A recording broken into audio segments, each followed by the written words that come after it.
आओ आओ इफ़त, कैसी हो? अरे इसका कुछ पता चला? कहाँ है वो? पता नहीं। क्या मतलब तुम्हारा? वो कल आया तो था मेरे पास। अब ये नहीं मुझे समझ आ रही कि ये मैंने ख्वाब देखा था या हकीकत थी। इफ़त?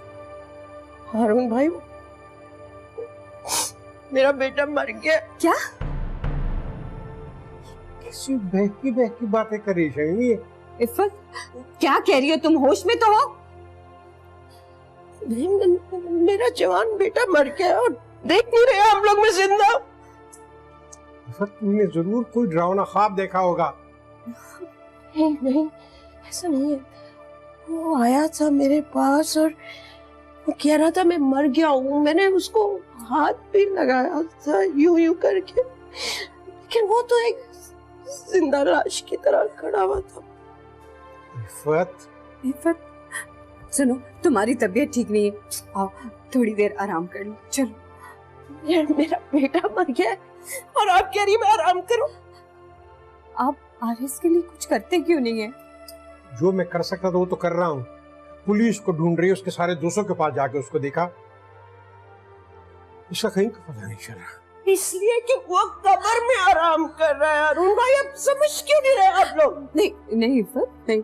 आओ शाबाश, मेरे साथ थोड़ी देर आराम कर लो, तुम्हारी तबीयत ठीक नहीं। अरुण भाई, उसको ले आए। हाँ चलो।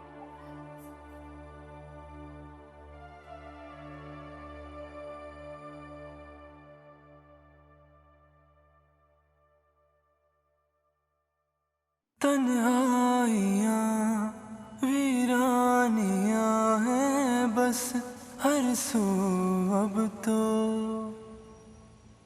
तेरे बिना अब कोई दूजा। मैंने सोच लिया, हम तुम्हारे घर जा रहे हैं। देखो, इस बारे में मैं कोई बहस नहीं करना चाहता अनुष। वो यही चाहती हैं कि तुम इस घर से चली जाओ तो ठीक है, मैं उनकी इस ख्वाहिश का एहतराम करूँगा, पर मैं भी तुम्हारे साथ तुम्हारे घर जाऊँगा। ये कोई मसले का हल नहीं। मेरे ख्याल से तो यही सारे मसलों का हल है।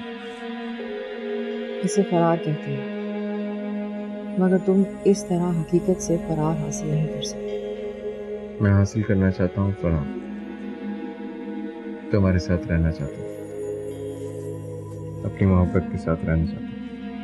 बड़ी बड़ी बातें सिर्फ किताबों में अच्छी लगती हैं, मगर हकीकत की जिंदगी बिल्कुल बरक्स है।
लाले, लाले, पता है ये क्या है?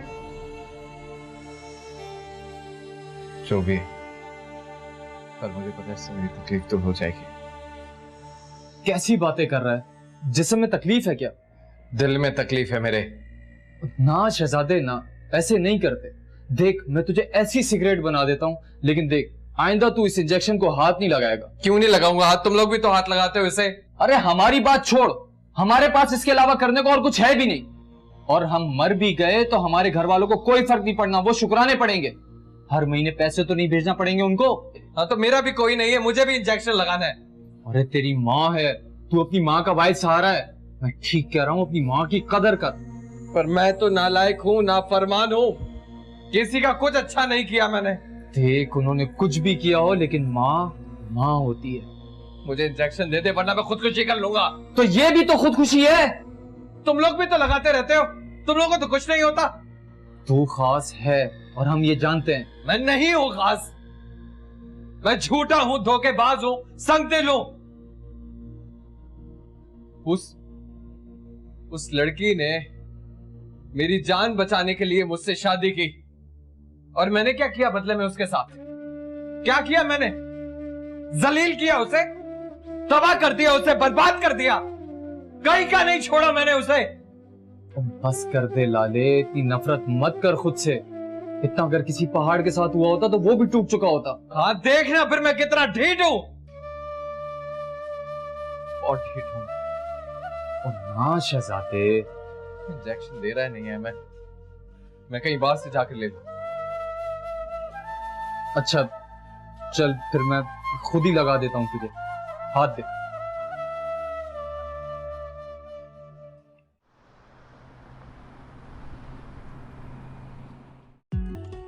सीनिया, इफ़त आई है। क्यों? उसकी तबीयत ठीक नहीं है। अगर तबीयत ठीक नहीं है तो यहाँ आने के बजाय उनको हॉस्पिटल जाना चाहिए था। कैसी बात कर रही हो तुम? तुम्हें पता है ना आरिस कितने दिन से घर नहीं आया। तो मैं क्या करूँ मामा? जो अभी इफ़त आंटी ने बोया था ना, वो ही काट रही है। ये मत भूलो, इफ़त के सारे मंसूबे में तुम उसके साथ शामिल थी और आरिस को इस हालत में पहुंचाने में जितना इफ़त का हाथ है ना, उतना तुम्हारा हाथ भी है। मामा, आरिस ने दूसरी शादी की थी, मेरे पर सौतन लेकर आए थे वो। ये बात भी आप मत भूलिए। तो फिर उसे घर से जलील करके निकाल भी दिया था ना।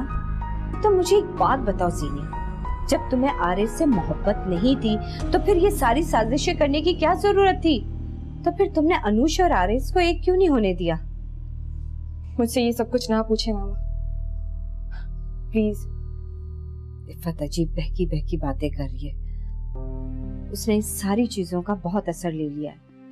कम से कम उसकी जाके दिलजोई तो करो बेटा। अच्छा ठीक है मामा, आप चले, मैं अभी आती हूँ। जल्दी आओ।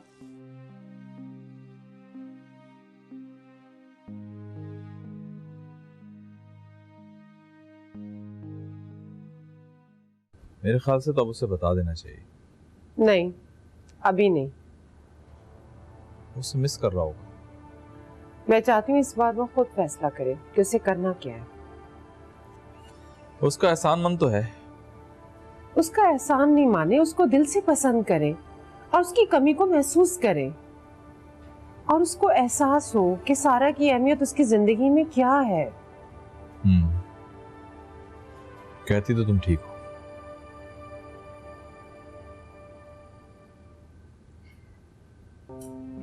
इफ़त, देखो कौन आया।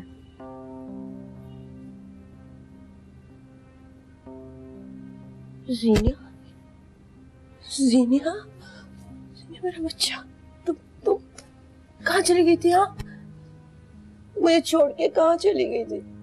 तुम्हें पता है, तुम्हारे जाने के बाद आरिस मर गया, उसका इंतकाल हो गया। जीनिया, हम लोग अकेले रह गए हम लोग।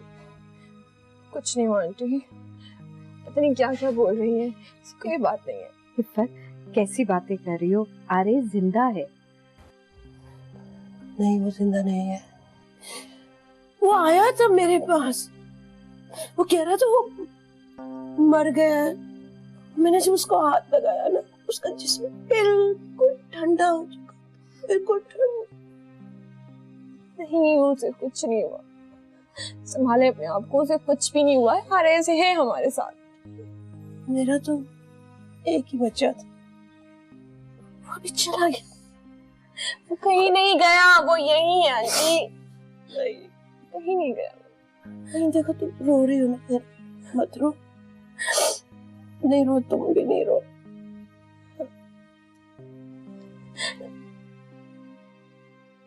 मेरे साथ घर चलो।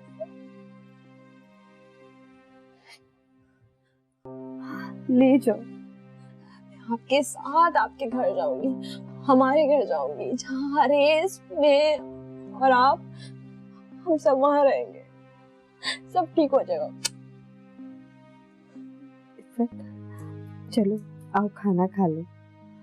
नहीं, हरेश ने पता नहीं खाना खाया है नहीं खाया, मैं कैसे खा लूं उसके लिए? ठीक, वो भी खाना खा लेगा। आज पहले आप खाना खा ले, वो भी खा लेगा। खा लेगा ना, आज आज तुम्हारी पसंद का खाना बनाया मैंने।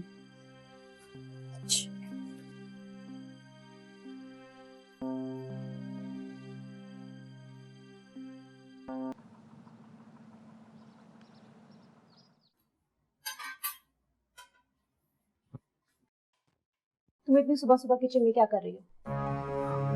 अभी वो मैं सुबह जरा जल्दी उठ गई थी। ये तुमने सारी ब्रेड यूज कर ली? तुम्हें पता है मैं और फैसल जॉब पर जाते हैं, हम लोग क्या खाएंगे? ये नाश्ता मैंने आप लोगों के लिए बनाया है, और ब्रेड रखी है ना। रहने दो, फ्री में खाने पीने को मिल रहा है, और क्या चाहिए तुम्हें? भाभी एक्चुअली मुझे जॉब के इंटरव्यू के लिए जाना था, इसलिए। देखो अनुष, यहाँ पाकिस्तान की क्वालिफिकेशंस नहीं चलती, तुम्हें यहाँ जॉब कौन देगा? एनीवे, नाश्ता तो तुम बना चुकी हो, टेबल पे लगा दो, मैं और फैसल वहीं आ रहे हैं।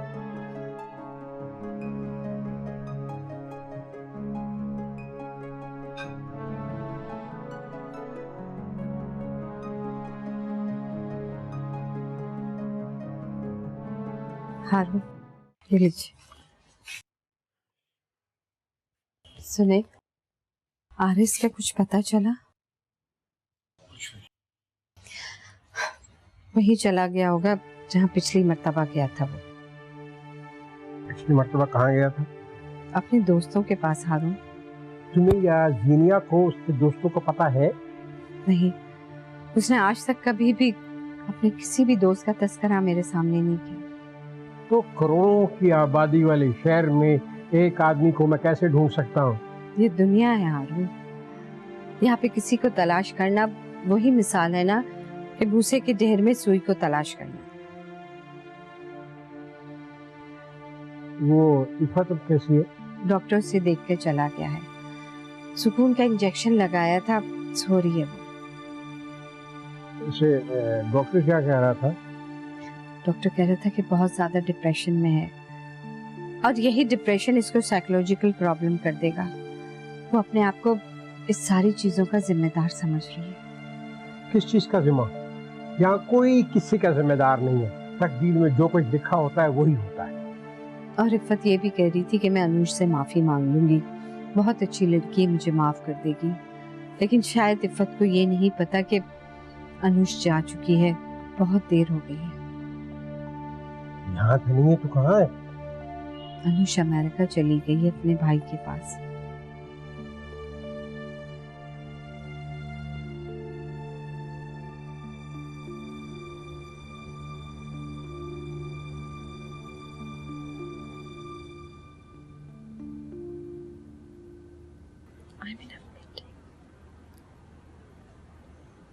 इतनी रात में कौन सी मीटिंग? रात के 8 बज रहे हैं और ये असद मुझे इग्नोर क्यों कर रहा है? कहीं से बुरा तो नहीं लगा कि मैं आरिस को छोड़कर यहाँ आ गई हूँ? तुम खुश तो हो ना जीनिया? हाँ, मैं बहुत खुश हूँ। आरिस मेरा बहुत ख्याल रखते हैं, किसी किस्म की तकलीफ नहीं होने देते मुझे। तुम लोग शॉपिंग वगैरह पे साथ जाते हो? हाँ, क्यों नहीं? अरे आरिस का बस चले तो वो तो पूरा मॉल मेरे लिए खरीद है। अच्छा सुनो, मेरी कजन सारा पाकिस्तान आ रही है। अच्छा, चलो तुम अपनी कजन से दोस्ती करने के बारे में सोचना, बल्कि उससे दोस्ती कर लेना, क्योंकि तुम्हारे मॉम डैड ने कुछ अच्छा ही सोचा होगा तुम्हारे बारे में। पता नहीं यार, मेरी दोस्त तो सिर्फ तुम ही हो। जब से तुमने मुझसे बात करना बंद की थी मैं बहुत अकेला हो गया था। पागल, अब तो सब साथ है ना तुम्हारे। हाँ मैं बहुत लकी हूँ, तुम भी बहुत लकी हो, तुम्हें आरिस जैसा शौहर मिला है।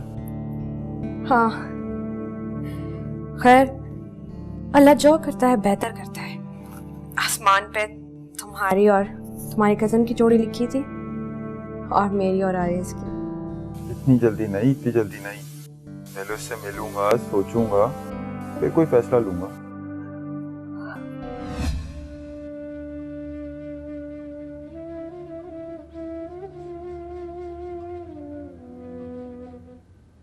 मिसेस नगीन के साथ आज कुछ इमरजेंसी हो गई है, जिसकी वजह से वो आज नहीं आ सकती। उन्होंने कहा था कि मैं तुम्हें सारी डिटेल्स बता दूं। बेसिकली हम एक नॉन गवर्नमेंट ऑर्गेनाइजेशन है। हमारा ज़्यादातर काम ड्रग एडिक्ट्स के लिए होता है। ये लानत पूरी दुनिया में फैलती जा रही है और हमारा एनजीओ का नेटवर्क भी पूरी दुनिया में फैला हुआ है। आपकी एनजीओ पाकिस्तान के लिए भी काम करती है? Third world is really challenge for us. America जैसे मुल्क में लोग ड्रग्स के आदी हो जाते हैं, तो गवर्नमेंट इनकी रिहैबिलिटेशन के लिए फंड प्रोवाइड करती है। लेकिन पाकिस्तान जैसे मुल्कों में सारी जिम्मेदारी एनजीओस पर हो जाती है, लिहाजा वहाँ हमारा काम ज़्यादा इम्पोर्टेंट होता है। लेकिन तुम्हें पाकिस्तान जाने की ज़रूरत नहीं, तुम यहीं हमारे साथ काम करोगी। मिसेस नगीन से कब मुलाकात हो सकती है? मिसेस नगीन 1-2 दिन में आ जाएंगी, लेकिन तुम आज से ही ज्वाइन कर सकती हो। Thank you so much राइना। नहीं, कोई बात नहीं।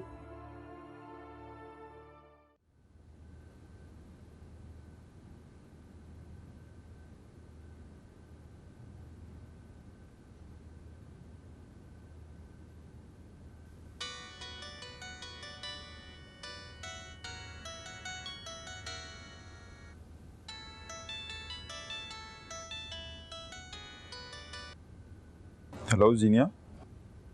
तुम्हारे पास इतना भी टाइम नहीं कि तुम फोन देके कॉल बैक कर सको? कसम से जीनिया बहुत बिजी था यार, लम्हे की फुर्सत नहीं थी। तुम बहुत बदल गए हो सर। क्या हो गया जीनिया? मैं जॉब कर रहा हूँ, एक्स्ट्रा एफर्ट्स कर रहा हूँ ताकि मैं अपने आप को प्रूव कर सकूँ। मैं सिफारिश पर आया ज़रूर हूँ, लेकिन इस काम को करने का पूरा टैलेंट है मुझमें। चलो ठीक है, मुझे बताओ क्या हम अभी मिल सकते हैं? जीनिया मैं अभी बहुत थका हूँ, मैं घर से बाहर बिल्कुल नहीं निकल सकता। Okay bye. जीनिया ये लड़कियां भी ना।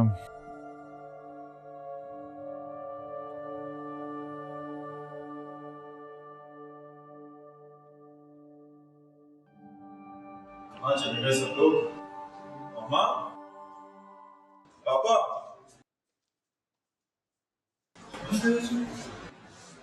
तुम्हारे लिए सरप्राइज है। मामा कहाँ थी आप? सारा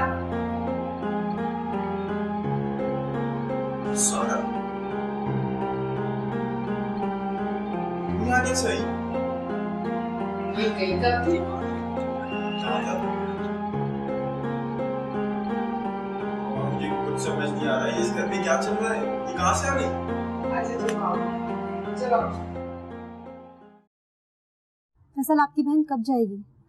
मैं तंग आ गई हूँ यार, उसे जॉब यहाँ नहीं मिलेगी और ये आप अच्छी तरह जानते हैं। ढूंढ रही है। अस्सलाम वालेकुम। वालेकुम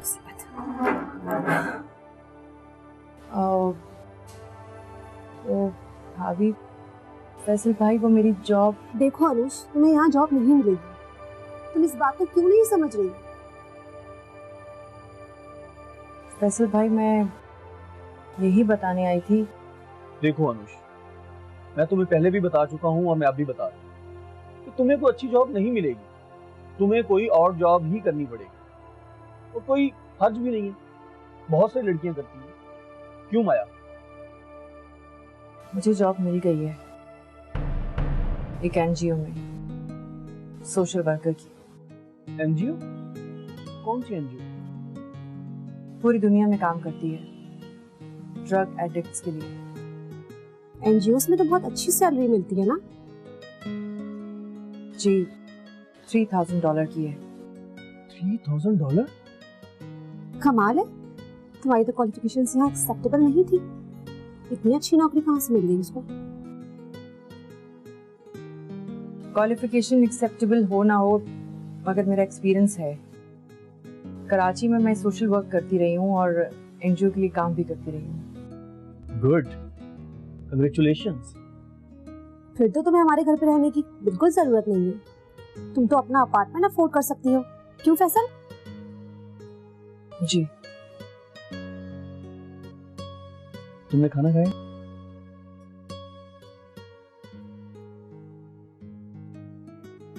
खा लिया।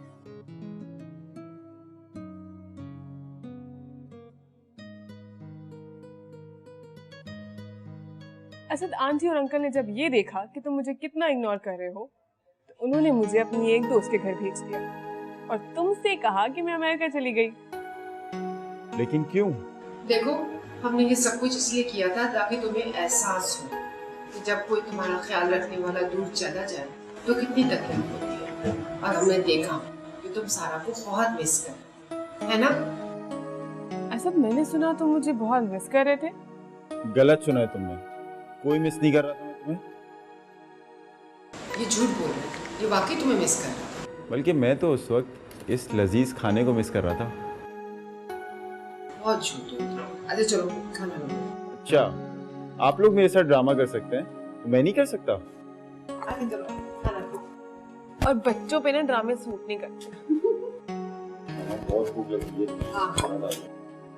आज तो बेटा तुम्हें भूख लग गई है ना?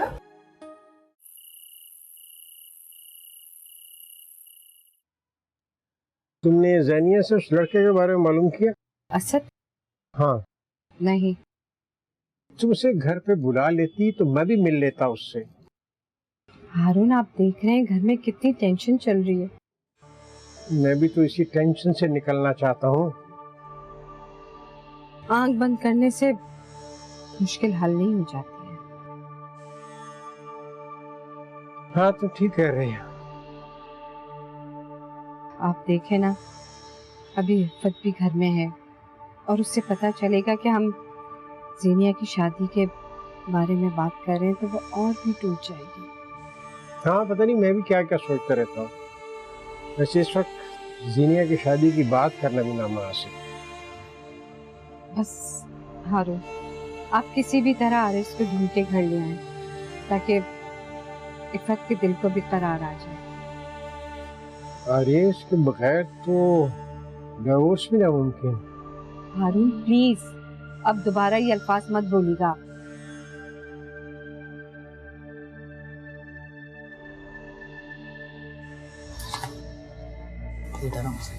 बंटी, बंटी किधर है यार? मैं तुझे कह रहा था इसको इंजेक्शन मत लगाओ, पूरी रात उल्टियां करता रहा है वो। अबे यार, जिद कर रहा था, मैं क्या करता? यार जिद कर रहा था मतलब? अभी वो बोलेगा गोली मार दे तो उसको गोली मार देगा? अरे नहीं यार, इसकी कोई गलती नहीं है। यार क्या किसका कसूर है फिर? यार मुझे सब पता है, तेरी तो बड़ी मोहब्बत है इसके साथ, हम तो तेरे दुश्मन है ना? ऐसी बात नहीं है यार। यही बात है बंटी, मेरे तेरे और आरिस में बड़ा फर्क है।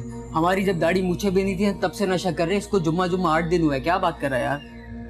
वो बहुत तकलीफ में था शोभी। कैसी तकलीफ में यार? अभी तू जिंदा है, मरा नहीं है, अभी बर्दाश्त कर इस चीज को। क्या हो गया यार तुझे शोभी? यार अगर ये मर जाता तो हमारे गले पे आता, इसके घर वाले बोलते कि हमने मार दिया।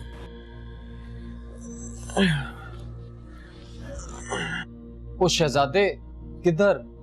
शोभी सही कह रहा है यार, यहाँ मर गया तो तुम दोनों फंस जाओगे, बाहर मरा तो लवारिसों की तरह दफना दिया जाऊंगा। अरे बैठ जा लाले, मैं अभी तुझे जाने नहीं दूंगा। मेरा ये मतलब नहीं था यार, हम तो लड़ते रहते, लेकिन नहीं यार, तुम लोग सही कह रहे हो। क्या दुनियादारी, मुझ जैसे पागल इंसान को कौन झेल सकता है? माँ ही होती है जो सब कुछ बर्दाश्त करती है, और वो तो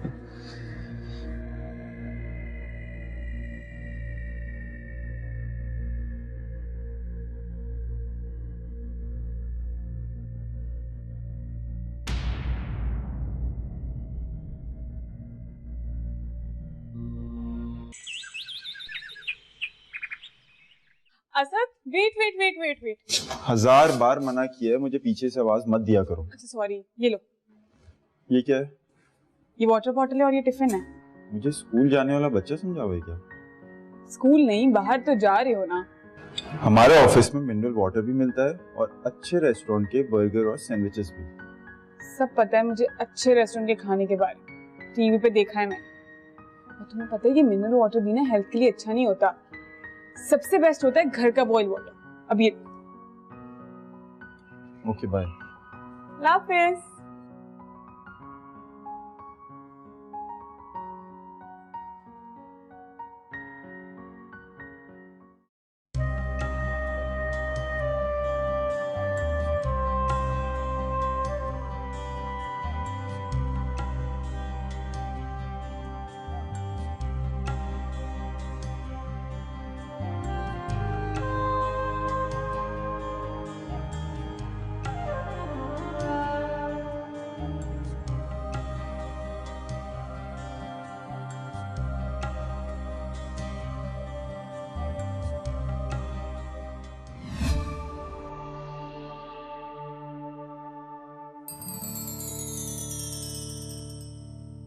अरे वाह, तुम्हें कैसे पता चला कि मैं आ रही हूँ? अरे सब छोड़ो, ये बताओ वो लड़के कौन थे? कौन लड़के? अरे वो जो अभी मोटरसाइकिल पे थे यार। एड्रेस पूछ रहे थे बेचारे। वो बेचारे नहीं होते, डाकू होते हैं। तुम्हारी समझ में क्यों नहीं आता है? अच्छा तो मेरे पास कौन सा मोबाइल और पर्स था, खाली हाथ थी मैं। ये तो ज्यादा खतरे की बात है, ऐसे लोगों पे तो ज्यादा गुस्सा आता है, गोली मार देते हैं उनको। Come on. अरे आंटी देखा इसे, अब के मेरे बाहर जाने पर भी पाबंदी लगा रहा है। अरे मैंने कब लगाई? तो और क्या मतलब है? ये क्या तुम दोनों बच्चों की तरह लड़ना शुरू हो गए हो? मैं तो नहीं लड़ रही, मगर यही शुरू हो जाता है। हाँ, इसकी जबान से तो फूल झड़ रहा है ना। बस भी करो। हाँ बेटा बताओ, किसी काम से आई थी तुम? वो आपको देखा नहीं था ना, सोचा आपकी खैरियत मालूम करूं। अच्छा, बहुत जल्दी ख्याल आ गया तुम्हें। मैं तो फारिग ही बैठी थी सुबह से, आ जाती। ये बताओ बाबा कैसे हैं? बाबा ठीक है माँ।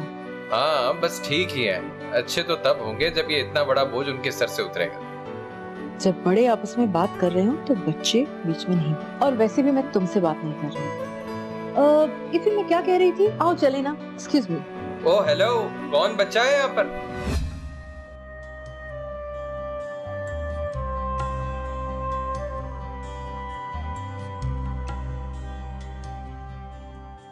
काश मैंने अरेज से जबरदस्ती ना की होती, सीनिया से शादी के लिए, तो मेरा घर भी आबाद होता।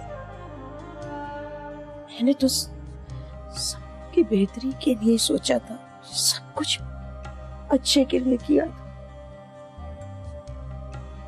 लेकिन ये सब क्या हो गया? ना अरेज रहा, ना जीनिया और ना अनुष।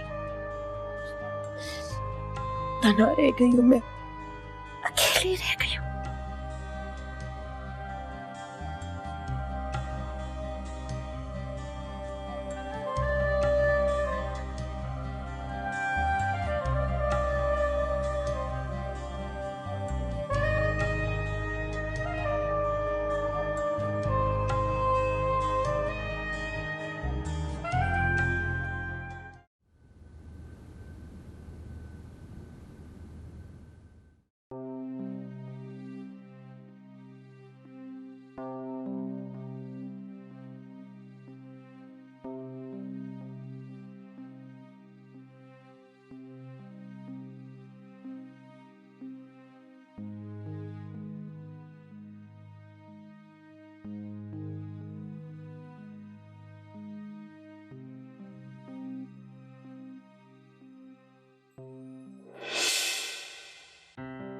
वाह बाप, मैं आपको कैसे समझाऊं?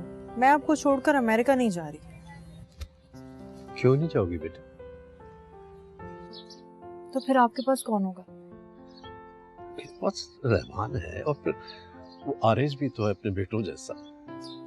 आपने कभी फैसल भाई का नाम नहीं लिया। उसको भी तो आपने खुद ही अमेरिका भेजा था। हाँ भेजा तो मैंने ही उसे इल्म हासिल करने के लिए, लेकिन उसके अंदर का इंसान बहुत छोटा निकला बेटे, बजाय इसके कि वो उनकी तरक्की के राज जानता। उनकी तरक्की से मरूब होकर वो अपने मकसद को भुलाकर उनके निजाम का हिस्सा बनकर रह गया। तो उसमें बुराई क्या है? बुराई ये है बेटा कि दुनियावी तौर पे तो उन लोगों ने बहुत तरक्की कर ली है, लेकिन रूहानी तौर पर वो बहुत पीछे है। इतनी तरक्की करने के बावजूद भी वहां सुकून कहीं नहीं नजर आता, और कॉर्पोरेट कल्चर की यही सबसे बड़ी खामी है। सही कह रहे हैं, इसीलिए तो वहां पे सुसाइड रेशो बहुत ज्यादा है। हाँ, मादियत परस्ती की वजह से लोग नफ्सियाती मरीज बनकर रह गए। बस इसीलिए मैं अमेरिका नहीं जाना चाहती। जाओ बेटा, जरूर जाओ, लेकिन अपनी जिंदा रूह के साथ, अपनी पहचान के साथ। सिर्फ इसलिए नहीं कि वहां जाकर इंसान दौलत बटोरना शुरू कर दे अपने लिए, बल्कि दूसरों के लिए कुछ करे, और दूसरों के लिए कुछ करने ही में सही सुकून है बेटा। आप कुछ भी कहें, मुझे अमेरिका नहीं जाना। ओहो, तन्हाइयाँ वीरानियाँ हैं बस हर सू अब तो, तेरे बिना अब कोई दूजा ना भाए मुझको। ने कभी भी मुझसे मोहब्बत नहीं की, एक बच्चे की इन्फेचुएशन थी। समझते हो ना, इन्फेचुएशन, बच्चे की मोहब्बत का धोखा। और तुम्हारे इस बचपने ने मेरी वो जिंदगी जो वैसे ही खत्म हो चुकी थी, अब बिल्कुल बर्बाद कर दी है। तुम्हारा ये रूप मैं पहली बार देख रहा हूँ अनुष। तुम्हारा क्या ख्याल है कि तुम जब चाहोगे मेरे एहसासात के साथ खेलते रहोगे, तुम्हारे इशारों पर नाचती रहूंगी मैं? जब तुम्हारा दिल चाहेगा तुम कलाई काट कर आ जाओगे कि मुझसे शादी करो, और जब चाहोगे मुझे घर से निकाल दोगे? सीनिया बिल्कुल ठीक कहती थी, तुम किसी से मोहब्बत नहीं करते, खुद से करते हो मोहब्बत। तुम्हारा ये ड्रामा खत्म हो गया तो तुम जा सकती हो यहाँ से। ड्रामा? ड्रामा मैं नहीं कर रही, ड्रामा तुम्हारी बीवी और तुम्हारी माँ कर रहे हैं। अनुष! चिल्लाओ मत, मुझे भी आता है चिल्लाना। पता नहीं पापा ने क्या समझकर तुम्हें सिर पर चढ़ाया हुआ था। अभी और इसी वक्त इस घर से बाहर निकल जाओ। जा रही हूँ मैं, नहीं रुक रही यहाँ पर, और मर नहीं जाऊंगी मैं तुम्हारे बगैर। तुमसे ज्यादा मुझे जिंदगी की हकीकत को फेस करना आता है। सुना तुमने?